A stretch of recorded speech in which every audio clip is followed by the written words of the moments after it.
want to welcome you to the Grace Cafe. My name is Mark Ray. I'm Executive Director of the Grace Center for Spiritual Development. Let me invite you to log on to Facebook. Join us. We've got a fascinating guest with us this morning. We're going to welcome here in just a moment Chaplain Ken Schlenker. Grace Cafe is going to take a little bit of a twist for this month. We're going to be focusing very specifically on faculty here at Grace School of Theology. We want to give you a chance to get to know some of the faculty, the incredible teachers that we have here. Chaplain Ken is one of those faculty that we've got. We're going to dive into his area of expertise here in just a minute. But let me again tell you, go grab yourself a cup of coffee. We've got our special Grace Cafe coffee mugs. Grab a cup of coffee, come sit, join us for the next 20, 30 minutes. Log on to Facebook and please feel free as you log on to send questions our way. We want to be able to answer questions that you might have related to the topic that we're discussing. Well, my guest today is Chaplain Ken Schlenker. He is an associate professor of chaplaincy and the director of the chaplain program at Grace School of Theology, which we're going to talk about in just a minute because there's a uniqueness to that. He's also the founder and president of CareForce, which is a nationwide, actually international chaplaincy network. He graduated from Talbot School of Theology with an MDiv degree, came from Southern Illinois University with a BA in healthcare management. He's been a corpsman in the Navy and spent over 30 years in ministry. Pastoral ministry, a chaplain, really diving into the whole area of crisis management, crisis intervention, first responders on the scene. Chaplain Ken, welcome. We are so glad you're here on Grace Cafe with us today. Thanks, Mark. I'm very excited to be here as well. Good.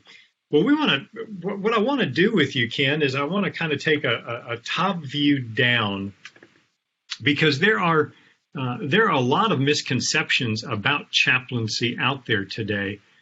Misconceptions like chaplains are just this. They're only for what you would expect to see in hospital visits. That's the only place we see chaplains. And I want to explode that myth because chaplaincy dives into multiple disciplines in our life, but kind of step back for a second and give us your definition, if you will, of what a chaplain is all about. Well, I see chaplaincy as an ambassador of the kingdom of God during times of crisis.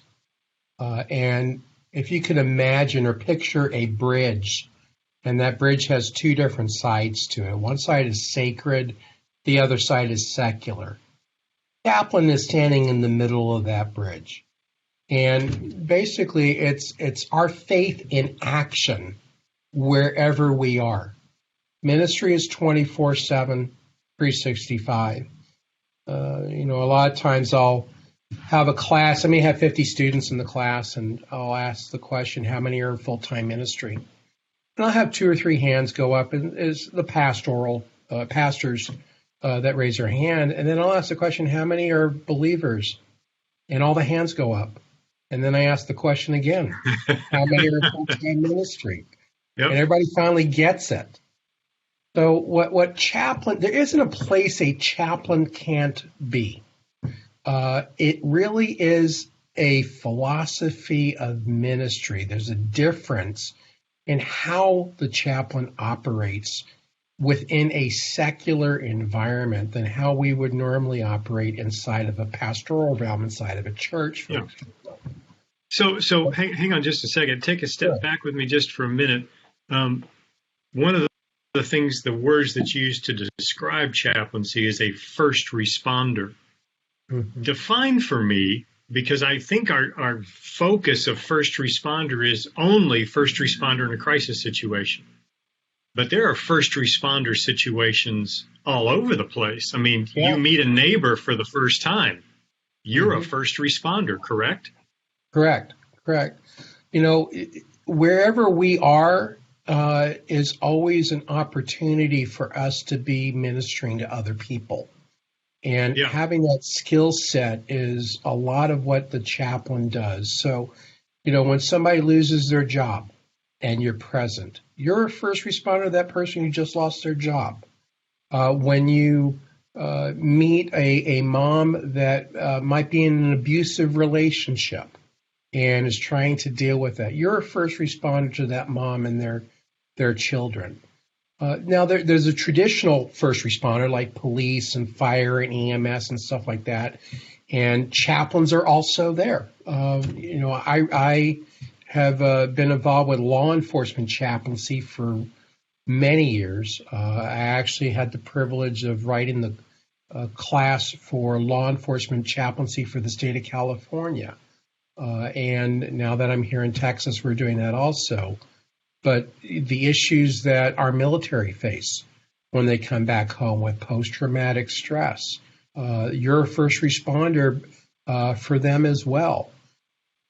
So again, there's not a place that a chaplain can't go. It's just learning the way of ministering and having the skills to deal with the issues. Yeah. So if you broaden the vision, truthfully, what you could say is, if you believe as a believer that you're in 24/7 ministry, you're in 24/7 first responder ministry. You're in 24/7. Now let's redefine it. You're in 24/7 chaplaincy ministry. Right. Absolutely. So then, is training important? It's very important. Let me back up for something that people might be more familiar with. Let's just talk about missions. Sure. If we were going to send a missionary overseas, we want them to contextualize to the people group that they're going to serve. They most likely ought to be learning the language, the customs, the culture, and everything else.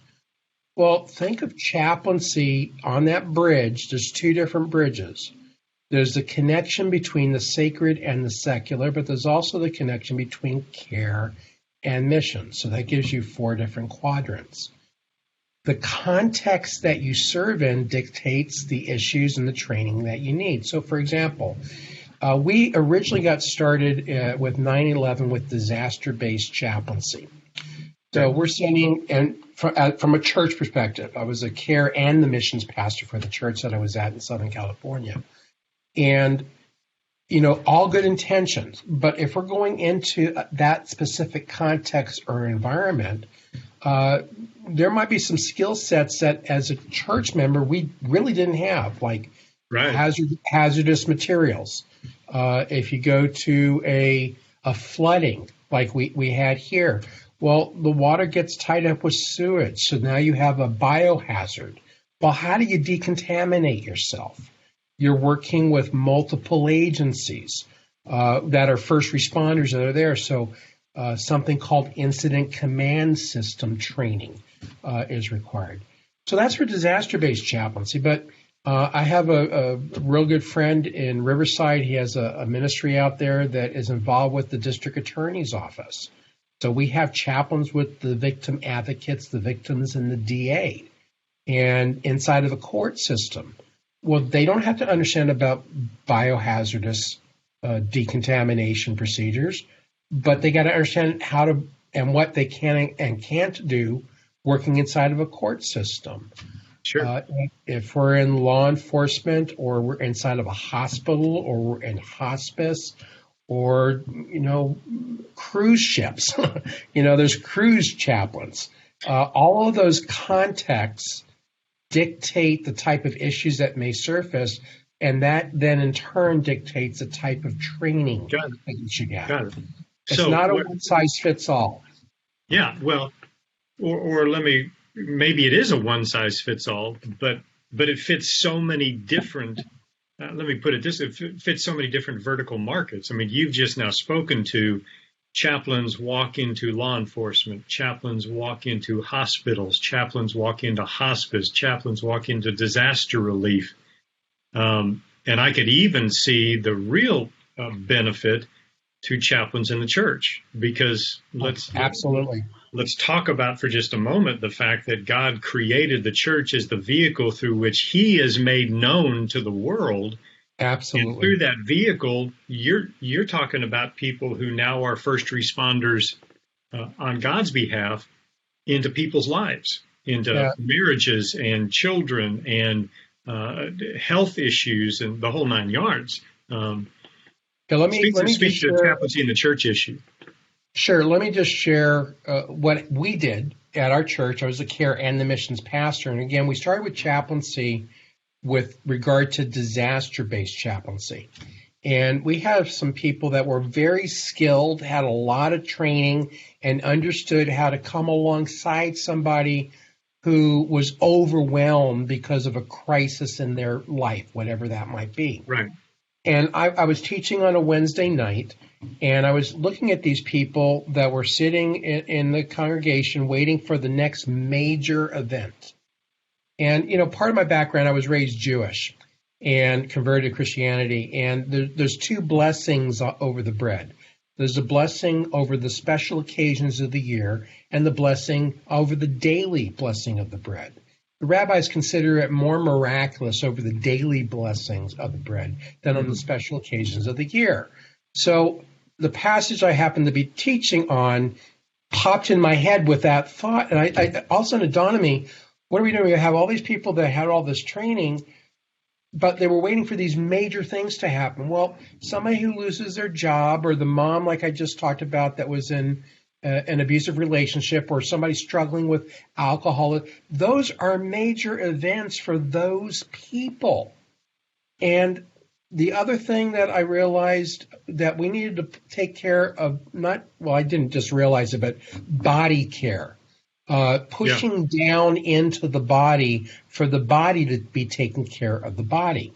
So we took these chaplains that we were sending out into a secular environment, and we looked at our small group ministry. I took all the small group leaders and taught them how to take care of the needs within their small group. Now, those needs might be more than what they were able to handle. So for every 6 small groups, we had one chaplain that those small group leaders can call on that one chaplain to help them. And when the phones got turned off at night, the phones were forwarded to the chaplain corps we had at our church to be able to assist me as the care pastor. Sure. So what we ended up doing then is we had all the small groups adopt our missionaries overseas for missionary care. So because I was the mission pastor, I was able to take the chaplain from that small group that was supporting the missionary. We sent them on the mission team to minister to the missionary in country because they're in a bubble. They had nobody to talk with. Yeah. So when they came back to me as the mission pastor, and I found out what was going on, so I knew better how to be able to serve them. They then went back to the small group that was supporting that missionary in order to have better support. The other thing that we recognized, people have grief and trauma and loss. So we started a 13-week loss, crisis, and grief trauma support group. We advertised in the local newspaper to let people know in the community that there was a place for them to come to in the church for 13 weeks to develop to help them process through their grief. All of that stuff that was happening inside, and we had the chaplains running that, by the way. All of that was happening inside the church was because we took the people that we were sending out for disasters and repurposed them for the in-reach to the body. Then we started recognizing, well, where else can these chaplains go? And then that's when we started really having an explosion of chaplaincy in the local community to the point that people ask us to enter in. So just think about that. Yeah. Having an understanding of the legal implications, because a lot of people talk about separation of church and state, and how can you do that? There's something called Lemon versus Kurtzman, which is a 3-pronged test that says you have to have a secular purpose. You have to provide that to everyone, whether they have faith or they don't have faith, and that the government is not entangled with you. And it's not stated, but it's implied. You can't usurp the government's authority.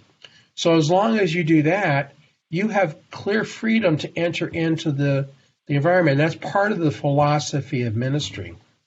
I remember in Nehemiah, when he went before the king, and the king asked him why he was sad. My home, the walls are down. And well, what would you have me do? He prayed. Great first response. But I thought it was significant what he asked him for. He could have asked him for anything. He asked him for letters to go through all the provinces unhindered, and the letter for Asaph, the keeper of the king's timber, to give him the timber he needed to rebuild the wall. So if you think about a principle here, you have the Caesar of the time giving the believer of the time permission to go anywhere in Caesar's kingdom. And in the Christian scripture, we're supposed to give unto Caesar what's Caesar and give unto God what's God. That's how we're doing this. So it's phenomenal. I mean, to the point that we're getting asked to bring chaplains in for school resource chaplains on campuses under the police department to be present for the police, but then they're able to be there for the kids in the school and the teachers. Sure. Well, because, and I learned this being a hospice chaplain, you really come in without quote unquote religious affiliation. You are a chaplain, but now you're into that. This is the crossover from the secular to the sacred. Because you are a chaplain, there is not the attachment to that. Though what I learned in hospice chaplaincy is that 90% of the guys who are chaplains, the people who are chaplains, men and women, are typically people of faith. They are believers. So you actually get to bring the presence of God in, and you're actually invited to bring the presence of God in without having to announce, I'm a pastor in a church. I'm clerical. You actually get the chance to exercise that pastoral heart, which is what you love to see, a pastoral heart that gets put into action. You get the chance to see that without the trappings, if you'll let me put it that way, without the trappings of the pastoral baggage that's attached to it. So what I'm hearing you say is that there really, if you broaden the scope of first responder, there really isn't a place that a chaplain can't engage. Is that too much of an overstatement, or is that, am I right on target? I totally agree and concur with you and stuff. It's the methods of how we go about ministering is what's different. It's not what our faith remains intact. It's not changed. The integrity of it is consistent. But we need to think not so much when a crisis happens as event-oriented, but we need to think about process-oriented. What do I mean by that is in the first 24 to 48 hours, when somebody experiences a crisis, it may become what's called a critical incident, which basically means that crisis, that event, overwhelms them. They're not able to function. So they kind of go into a pit. They're trying to reorganize their thinking. What just happened to me? I don't like this, and I want to get out of this pit. But because it's overwhelmed them, that's the moment that the chaplain enters in with their training to basically, if you would, scaffold them. So if I encircle them with my hands here, we're scaffolding them so they don't hurt themselves, they don't hurt others, and others don't hurt them. And then what we're doing is we're empathetically empowering them to regain the control that they perceive they have lost. And it's that walking alongside of them in order to restore them or to refer them if they need some further care. So in the first 24 to 48 hours, all of us, when we're under any type of stress, we experience physical, emotional, and cognitive upheaval. Behavioral and spiritual issues take time to develop.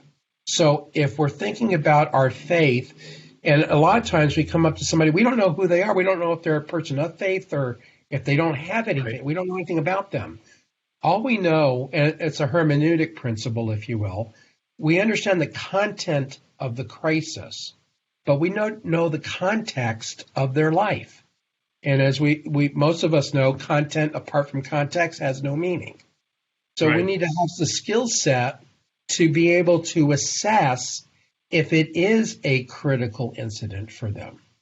Or if they are okay, then we're just doing what's called a ministry of presence. Yeah, just a pastoral care ministry. Yeah. Yeah, and it's a holistic response. So, one of the examples I've asked a number of times is if you've ever known somebody who was anxious, so that's in the motion, and the anxiousness was so bad, it physically wanted to make them to throw up. So that you have an emotion that caused something physical. Now that emotion and the stress that they're under and their perception starts to change how they're thinking about what's going on. Well, Sure. because their thinking changes, now their behavior changes. I guarantee you there's something spiritual. So the chaplain is trained to assess in 5 areas: physical, emotional, cognitive, behavioral, and spiritual, to help the whole person to be restored.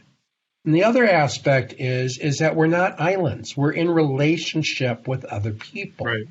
And because we are overwhelmed in those 5 areas, there's a ripple effect that occurs with everybody around us. So that's one of the things that we want to help others to be able to have this understanding of the issue, understand like the biology of stress. There is a biology that occurs with this. And then understand, how do you come alongside of somebody in a sacrificial, loving way, empathetically empowering them, and be others focused. I mentioned earlier that I was raised as a Jew, and when I was going through and reading the Christian scripture, and it came into Matthew, and it talked about the great commandment to love the Lord your God and love your neighbor as yourself. Well, that's based in Deuteronomy 6 and Leviticus 19:18. It's the Shema and the Via Hafta. You shall love the Lord your God with all your heart, soul, mind, and strength. Well, that word love there, achav, in Hebrew, was translated in the Septuagint as agapao. They're both verbs. And the type of love is a self-sacrificial, other-focused love that's directed towards God. So that is a type of love that is embedded in the heart of a chaplain. It's not about us. It's about the person that's in crisis. What can we do to serve them, to love them in a sacrificial way so that they can come and be restored back to, actually not actually restored, but to be able to have normal functioning again. But it's a new normal. They're never going to get back to what it was beforehand. So that's where the training comes in and why it's so important. So let me move to a little bit more a 30,000 foot level and kind of land this. If I'm listening to this, my first thought is going to be, I'm just an average Joe. And as an average Joe, I have a heart of compassion. I might be a compassionate person. I might be a pastoral person. I might also be a person who just wants to do something. I just want to help. Can I just be trained and just learn some training so that I could be in pastoral ministry? And so absolutely. What does chaplaincy offer along that line? Well, there's 2 different directions that you can go. For those that are not looking for a degree path and they just want the training, we have a class called Practical Chaplaincy. We literally offer it all across the United States and stuff. If you went to careforce.us, that's our website, you can click on courses and go down and see where all of our classes are. But what that is, it's the foundational core elements of any type of chaplain. So it's process. And anybody can take that. Anybody can take that. Yeah. Of any faith also, because there are chaplains of multiple faiths that are out there. I remember teaching in law enforcement in California. I had one class. I had priests, sheikhs, imams, rabbis, pastors all in the same class at the same time. Everybody's faith was intact, but we were all ministering to people, learning about ministering to people in crisis within the law enforcement environment. Right. So anybody can do that. And then there's skill training, which is teaching you how to deal with the issues. And then we have issue-based training. So all of that you can do in fee-based classes. If you have an interest, you can contact us here at the school, and we can help you through that. Now, because of all of the training that we've done for all these years and who I represent for different agencies, we have also embedded that in our degree program here at Grace School of Theology, which So I is that believe unique? Is a degree Absolutely. program? Yeah, because I know you can take some chaplaincy courses from a number of organizations and become an ordained chaplain, but you've taken that a step further here at Grace School of Theology. Talk just for a moment about that. Yeah, so just for example, I teach applied suicide intervention skills training, which is basically what they do on the suicide hotline if somebody was to call and they want to take their life. That's a suicide class. That's from Living Works. I represent the International Critical Incident Stress Foundation, which was chosen by the United Nations to be used worldwide for crisis intervention. So all the different classes on assisting an individual in crisis or group crisis intervention, those are embedded within our degree classes. So when our students take our courses, they not only get the credits, accredited credits on the degree side, but I'm able to also issue them the certificates from these agencies that are internationally recognized that everybody sends their people to. So if somebody is on the non-accredited side and they just want to take the class, they can do that. But if they later decide that they want to get a degree, I can create an independent study that marries the non-accredited class with the additional hours that are needed and make it a part of their accredited degree program. I don't know any place in the United States that's doing that. I think it's very, very unique. And with that degree, there are job opportunities out there across the United States in law enforcement, in hospitals, in hospice care, in as you've seen, in multiple markets. There are job opportunities out there for somebody who's credentialed and degreed with a chaplain, including chaplains in the business community that minister directly into business organizations. Yes. So really what you're saying is this kind of training could be for anybody. Absolutely. And I'm really to enter into any walk of life. Absolutely. And I'm really excited because we have just brought on board clinical pastoral education, CPE, which is part of the requirement for being a hospice and hospital chaplain. But starting at the undergrad all the way through, eventually we'll have it at the doctorate level with the DMin, but we go up to a Master's of Divinity right now. And it's in English and Spanish, completely in Spanish. And that's going to be starting here in the fall. We have a Master of Arts in Military Chaplaincy, which fulfills a DoD directive for our military veterans. And we're working with a number of organizations. One of them comes to mind is the Stronger Alliance, which has, they just did a movie called We Are Stronger with a military vet that comes back with post-traumatic stress. We're working with Calvary Steel Ministries here, which is a church plant that's focused on military veterans, on helping them with post-traumatic stress as well. So we see this as a potential career path for our military veterans, because if they enroll in the school, they can use their VA and their GI benefits in order to get trained up to be a chaplain in hospice. And if they get a Master's of Divinity and do all 4 levels, they can also then go into hospital-based chaplaincy. So I'm so excited about all this.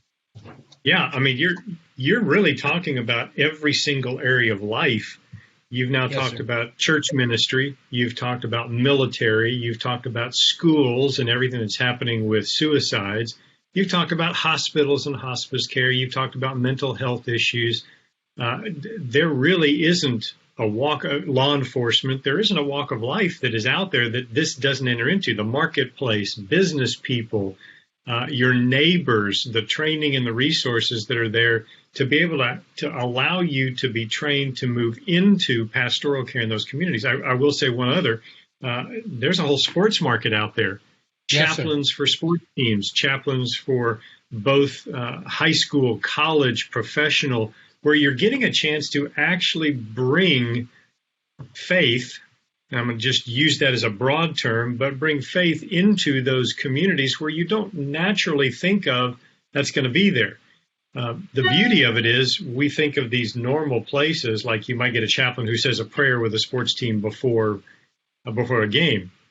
But what you miss is that chaplain can also minister to every single person on that team. Same thing in a business community. Same thing in a school. You get the tragedy of a suicide. Right. Teachers need that. Parents need that. Kids need that. Administrators need that.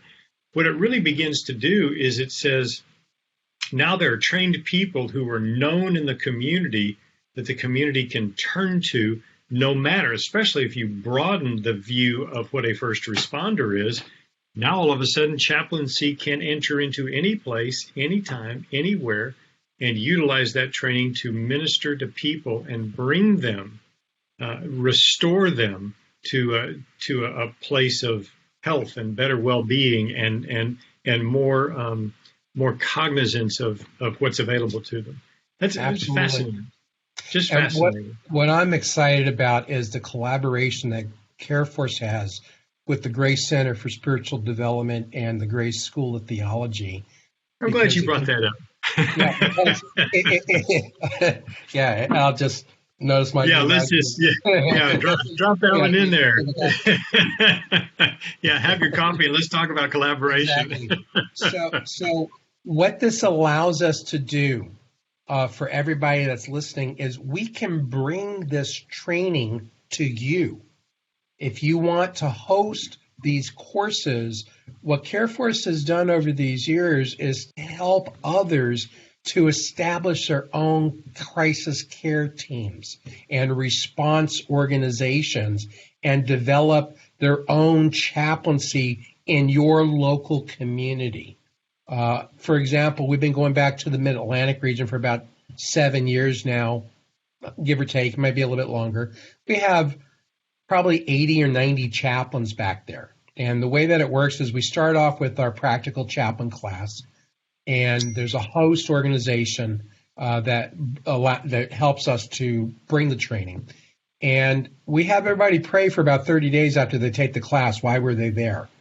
So they then get back together with the host, and they shared as a group, here's what God spoke to me in my private prayer closet. Mm-hmm. And then we came back again and we did the same class because everybody that was in that first class was thinking about people that should have been there that weren't. Yeah. And we have a policy in CareForce that I also think is rather unique. Once somebody has paid for a class, for most of our classes, not all, but for most of our classes, they're able to come back for free forever, anytime and anywhere we are. Because they don't get it the first time. It takes time for it to sink in. So they come back, we have repeat, and we have new. And then same thing, rinse, repeat. We did about 2 or 3 times. Then what that did was it gave us a really good picture of the seed and the soil in that part of the country.